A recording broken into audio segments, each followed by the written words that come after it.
உனக்கு எப்படி நன்றி சொல்றதே தெரியல கண்மணி. நீ அவ்வளவு கோவமா பேசுனதை பார்த்து நான் ரொம்ப பயந்துட்டேன். நீ மறுபடியும் வந்துட்டல்ல, இது போதும், எனக்கு எல்லாம் சரியாயிடும். நீங்க தப்பா புரிஞ்சிட்டு இருக்கீங்க.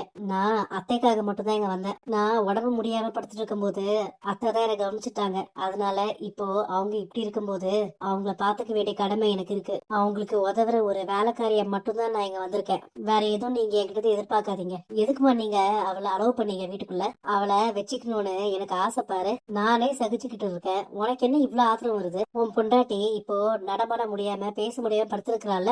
அவளுக்கு இந்த நர்ஸ் வேலை இப்ப யார் செய்யறது? நீ செய்வியா? அன்பு பொறுத்த வரைக்கும் அவங்க அம்மாவை குணமாக்குற ஒரே மருந்து கண்மணி மட்டும்தான். சிவகாமி குணமாற வரைக்கும் அந்த கண்மணி இங்கே இருந்துட்டு போட்டோம். நீ அதான இந்த வீட்டை விட்டு போன? ஆமா, அது கண்மணி இந்த வீட்டை விட்டு போயிட்டா, அதனால நானும் போனேன். அவதான் இப்போ திரும்பி வந்துட்டால. இன்னியோட அவ கதை மொத்தமா முடியணும். அத நான் என் கண்ணால கன்ஃபார்ம் பண்ணணும். என்னத்த இன்னும் தூங்கலையா? இப்படி கண்ணை திறந்தே வச்சுட்டு இருந்தீங்கன்னா எப்படி தூக்கம் வரும்? என்ன வேணும் அத்தை?